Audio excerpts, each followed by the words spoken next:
Guys, welcome to my channel. आज हम इस वीडियो में, जैसा आपने थंबनेल और टाइटल देख ही लिया होगा, पेट एग्ज़ाम जिसके अभी हाल ही में फॉर्म निकले हैं, जो कल परसों से ही भरने स्टार्ट हुए हैं।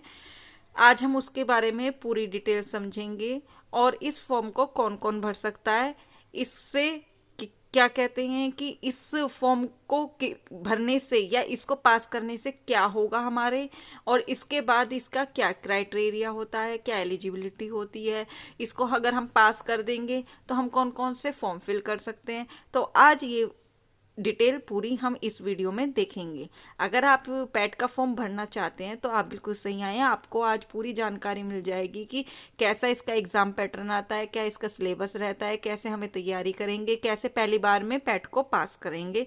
पूरी डिटेल आज इस हम वीडियो में देखेंगे। अगर आप इस वीडियो पे नए आए हो तो ऐसी ही इंफॉर्मेशन लेने के लिए, आपकी कोई भी एग्ज़ाम है उसके रिगार्डिंग इंफॉर्मेशन लेने के लिए, या आप अपनी सुपर टेट और केवीएस की तैयारी करने के लिए, या पैट की भी साथ में, क्योंकि आपने देखा है सुपर टेट और पैट का सेम सा ही सिलेबस होता है, थोड़ा बहुत ही चेंजेस है। तो आप इस चैनल को सब्सक्राइब कर लीजिएगा। आपको यहाँ पे बिल्कुल बेसिक से सारी तैयारी, मैथ्स और रीजनिंग तो बिल्कुल अच्छे से, क्योंकि मैथ्स रीजनिंग भी आती है इसमें, तो आप इस एग्ज़ाम को फिल कर सकते हो और इस वाले चैनल को ज्वाइन कर सकते हो। यहाँ पे आपकी बिल्कुल तैयारी स्टार्ट करा दी जाएगी।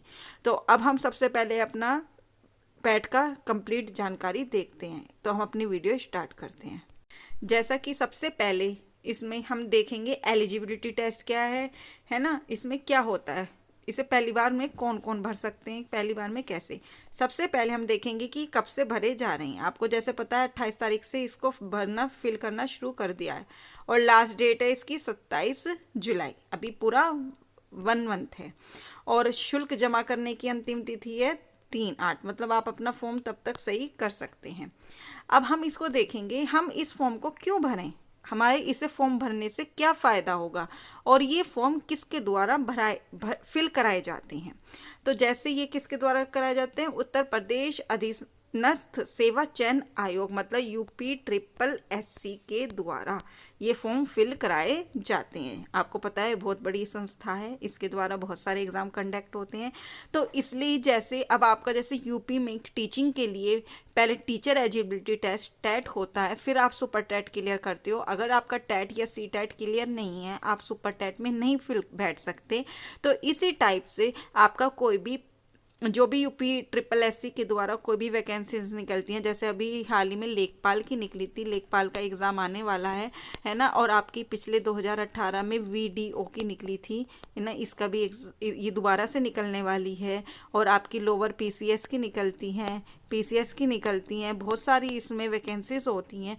तो ये सारी वैकेंसीज में आप बैठने के लिए आपको पैट जरूरी होना है, मतलब पैट अनिवार्य कर दिया। ये पैटर्न लास्ट ईयर ही हुआ था।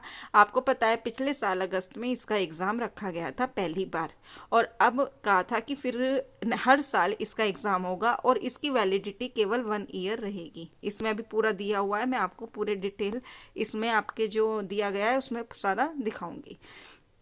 तो UPSSC के थ्रू ये फॉर्म अगर आपका कोई भी निकलेगा, तो आप जब तक नहीं बैठ पाओगे जब तक कि आपका पैट एग्ज़ाम क्लियर नहीं होगा। जैसा भी लेखपाल का निकला है, जिनका पैट क्लियर नहीं हुआ था वो इस एग्ज़ाम को फिल नहीं कर पाए थे, ठीक है। और इसमें ये सब होता है, और वीडियो की भर्ती आपकी आने वाली है, और ये बहुत इजी होता है, मतलब इतना भी इजी नहीं होता है, अच्छी भर्ती होती है ये। सर इसमें आपका केवल जिनकी मैथ कमज़ोर है वो वाले एग्ज़ाम इसकी ज़रूर तैयारी, वो वाले जो स्टूडेंट्स हैं ज़रूर तैयारी करें।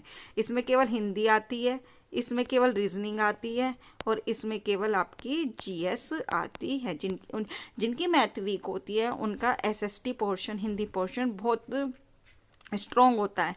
रीजनिंग तो ऐसी आप कर लोगे। तो आपका अगर मैथ वीक है तो आपके लिए बहुत अच्छा ऑफर है, वीडियो की वैकेंसीज आने वाली हैं। आपको पता है कि जैसे इलेक्शन आने वाले हैं तो सारी वैकेंसीज को ये धीरे धीरे करके निकालेंगे। अभी इन्होंने किसकी निकाली है, TGT की, है ना। अब उसकी भी आ रही है, LT ग्रेड की भी आने वाली है कह रही हैं, इधर KVS की भी कह रहे हैं आने वाली है, और अब आपका पैट का निकल गया। तो धीरे धीरे धीरे धीरे, जैसे मैंने आपको पहले वीडियो में बताया था, पिटारा इनका जो है जादू की पोटली खुलने वाली है। तो इसलिए आप अपनी तैयारी को बूस्ट कीजिए, ना कि स्लो।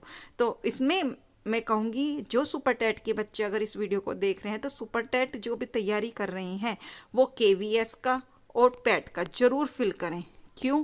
क्योंकि केवीएस और पैट का पैटर्न वही होता है जो सुपर टेट में आता है, तो कुछ अलग नहीं है, थोड़ा बहुत ही चेंज होता है। तो इसलिए आप केवल एक ही एग्ज़ाम के पीछे ना पड़ें, अपने 2-3 एग्ज़ाम पर ध्यान दें। और अगर टीजीटी में आपका सब्जेक्ट बहुत स्ट्रॉन्ग है तो आप अपने टीजीटी पर फोकस कीजिए, ठीक है। और सबसे पहले अगर कोई भी ये एग्ज़ाम फिल करता है वो अपना नंबर चेंज ना करें, क्योंकि बच्चे नंबर चेंज कर देते हैं, उस पर ओटीपी और पासवर्ड बनवाते हैं। फिर बाद में जब आपका वो आता है ना एडमिट कार्ड, तो वहाँ पे ओटीपी पासवर्ड मांगते हैं खुलवाने के लिए, और वो फिर उसी पे आता है जो आपने मोबाइल नंबर मेंशन किया है। और फिर उस टाइम बच्चों की बहुत प्रॉब्लम होती है, उनका एडमिट कार्ड निकल नहीं पाता है। ऐसा मैंने क्यों बताया? क्योंकि जूनियर सुपर टेट में ऐसा बहुत बच्चों का हुआ था, मैंने देखा था। उन्होंने मोबाइल नंबर चेंज कर लिया कि हमारा सर कभी खो गया, चेंज हो गया, ऐसे मैसेज कर रहे थे, कुछ टीचर्स को ऐसे ही बोल रहे थे मैम को। तो उसमें क्या होता है, फिर उन्हें बहुत दिक्कतों का सामना करना पड़ता है, फिर उन्हें बहुत तरीके से अलग अलग तरीके अपनाने पड़ते हैं। तो अब हम देखते हैं सबसे पहले क्या दिया गया है। शुल्क बैंक द्वारा ही 27 तारीख तक दिया गया है, यही वही चीज़ है। अब आगे आपका क्या दिया गया है, ऑनलाइन आवेदन की ये आपकी वेबसाइट दी हुई है।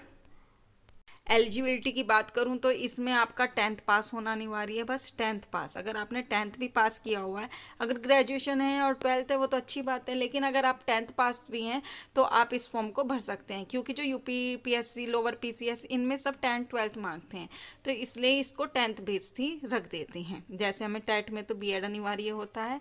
इसके बाद ये सारी चीज़ें इसमें दी गई हैं, ऑनलाइन आवेदन की अनिवार्यता दी गई है, ये चीज़ें आप इसको पढ़ सकते हैं जो आपका ये आया हुआ है। इसके बाद आपका यहाँ पे क्या होगा, परिणाम स्कोर जो बाद में आएंगे, इसमें आपने देखा था वो बनी थी मेरिट वगैरह, तो इसी टाइप से इसका होगा। फीस क्या है, फीस देखते हैं सबसे पहले इसकी। कहाँ पे गई फीस, ये रहा फीस स्ट्रक्चर। सामान्य वर्ग की जर्नल की आपकी 185 है, कमी है फीस भी, है ना। शुल्क आवेदन और ये इतनी इतनी इतनी इतनी, ठीक है, आप अपने अकॉर्डिंग देख लीजिएगा। और स्वतंत्र सेनानी, भूतपूर्व सैनिकों, महिला अभ्यर्थियों द्वारा 1 से 4 तक उल्लेखनीय श्रेणी के अनुसार शुल्क देय होगा, ठीक है। और अभ्यर्थी श्रेणी के अनुसार निर्धारित शुल्क का भुगतान करेंगे, इन्हीं के द्वारा दिया जाएगा। उसके बाद क्या है आपका एलिजिबिलिटी आपने देख ली है। आपके पास यहाँ पे दिया हुआ है ओटीपी का, देखो मैंने आपको बताया ओटीपी आएगा आपका, उसमें होगा, है ना। और आपकी उम्र दी हुई है 21 से कितनी होनी चाहिए आपकी, कम से कम 21 और ज़्यादा से ज़्यादा 40 वर्ष एज होनी चाहिए, ठीक है ना। और आपकी 25 लाख, अगर इसमें एक चीज़ और बोली गई है, अगर आपके 25 लाख से ज़्यादा फॉर्म भरे जाते हैं, जैसे अभी आपने सीटेट का देखा है, वो शिफ्टों में पेपर हुआ था, शिफ्ट में कई शिफ्टों में पेपर होके फिर उसमें नॉर्मलाइजेशन हुआ था, जैसे किसी शिफ्ट में ईजी आ गया था, किसी शिफ्ट में हार्ड आ गया था, तो उनको इक्वल करके बच्चों का उसी के बेस पे एग्जाम वो मार्क्स देकर उसको नॉर्मलाइज किया जाता है। तो इसलिए अगर आपके 25 लाख से ज़्यादा फॉर्म भरे जाते हैं तो फिर आपका नॉर्मलाइजेशन होगा और शिफ्टों में एग्ज़ाम होगा। देखो हाई स्कूल होना चाहिए, आयु सीमा दे रखी है, यही चीज़ आपकी। तो यही सब चीज़ है। लिखित परीक्षा, ये परीक्षा का कार्यक्रम वेबसाइट के अनुसार ये सब चीज़ आपको होगी, और सेंटर आपके आसपास ही मिलते हैं जो आप शहर भरते हो। अब इसमें देखते हैं हम सिलेबस। सिलेबस क्या क्या है आपका, सिलेबस में वही है, देखो हिस्ट्री आप उसमें भी पढ़ रहे हो सुपर टेट में, और केवी में भी पढ़ोगे। आंदोलन ये भी पढ़ोगे, भारतीय राष्ट्रीय आंदोलन दोनों में। भूगोल भी पढ़ोगे, देखो वही है। अर्थव्यवस्था भी पढ़ोगे, है ना। संविधान भी, सामान्य विज्ञान में पढ़ा रही हूँ, जनरल साइंस की क्लासेस चल रही हैं। बस थोड़ा इसमें बस वो टीचिंग वाला पेडागोजी वगैरह ये नहीं आएगी जो उसमें आती है, तो इतनी नहीं आती है सुपर टेट में, ये आपको भी पता है। मैथ्स आएगा, मैथ्स के वही चैप्टर्स हैं। हिंदी आएगी, हिंदी में वही सब है। इंग्लिश आएगी, रीजनिंग में देखो वही चीज़ है। कैलेंडर घड़ी में, कैलेंडर घड़ी आपको इतनी ईजी तरीके से कराऊंगी कि आप कहोगे कि मैम हम एक दिन में ही सीख गए। करंट अफेयर्स हैं, जागरूकताएं हैं, ये ना करंट जनरल अवेयरनेस है। अपठित गद्यांश आता है 5 मार्क्स का, ग्राफ आता है मैथ्स में, तालिकाएं आती हैं। तो इस टाइप से आप, और किसके बेस पे होगा, ये एनसीईआरटी से बनता है आपका, और गलत प्रश्न पे इसमें सबसे बड़ा है नेगेटिव मार्किंग भी होती है, कितनी 1/4 की। तो इसलिए ध्यान से ही तुक्के मत मार के आना, जो आता है वही करके आना। तो आपको इस चैनल पे पैट की क्लास मिलेंगी, चाहे वो सुपर टैट हो, केवी हो और पैट हो, तीनों के लिए आपके लिए बहुत इम्पोर्टेंट क्लासेस हैं वो, तो इसलिए उनको ज़रूर देखिएगा। और इसमें हम आपकी मैथ्स और रीजनिंग की जल्दी ही स्टार्ट कराने वाले हैं। और कोई आपको डाउट हो पैट से रिगार्डिंग तो आप मुझे कमेंट करके पूछ सकते हैं। और चैनल पे नहीं हो तो प्लीज़ सब्सक्राइब कर लीजिएगा। आपकी सारी क्लासेस यहीं पे धीरे धीरे आपको मिलनी शुरू हो जाएंगी, आपको कहीं करने की ज़रूरत नहीं है। कुछ बुक्स ले लीजिएगा, आप कहोगे कि बुक से, वैसे बुक्स की ज़रूरत नहीं है, यूट्यूब पे ही इसका बहुत मैटर मिल जाता है। और केवल आपका ये एलिजिबिलिटी टेस्ट है, आपको एलिजिबल होना है, पास होना है इसमें। आप कहोगे मैम पिछले साल कितनी गई थी, तो जर्नल में पिछले साल कट ऑफ गई थी 60.6 के समथिंग शायद, एक बार आप देख लेना। तो इस बार आपकी 70 जा सकती है अगर ज़्यादा बच्चों ने फॉर्म भरा। तो इसलिए आप अपनी 100 मार्क्स का पेपर होता है, 100 नंबर का पेपर, 100 क्वेश्चंस आते हैं, तो एक क्वेश्चन 1 नंबर का। तो आपको इसी हिसाब से अपनी तैयारी करनी है। और अगर आप सुपर टैट की तैयारी कर रहे हो तो मेरी मानोगे तो केवी और पैट का जरूर भरना। सुपर टैट का तो अगले साल आएगा, लेकिन ये एग्ज़ाम अभी हैं। आप अपना केवी में तो अगर कर लेते हो तो इस अगले साल जब तक सुपर टैट आएगा आपके हाथ में नौकरी का लेटर होगा। तो इसलिए मेरी मानो तो ज़रूर भरिएगा, और आप अपने अकॉर्डिंग कीजिएगा जो आपको सही लगे। अगर इन्फॉर्मेशन अच्छी लगी है तो प्लीज़ एक लाइक कर दीजिएगा और प्यारा सा कमेंट करके ज़रूर बताइएगा। और चैनल पे नए हो तो सब्सक्राइब कर दीजिएगा। और पुराने स्टूडेंट्स हो या नए स्टूडेंट्स हो तो प्लीज़ अपने दोस्तों के साथ भी शेयर कीजिएगा, जो उन्हें भी इन्फॉर्मेशन मिल सके। अगर आप अच्छे दोस्त हैं उनके तो ज़रूर शेयर करेंगे। तो आज के लिए इतना ही, थैंक यू।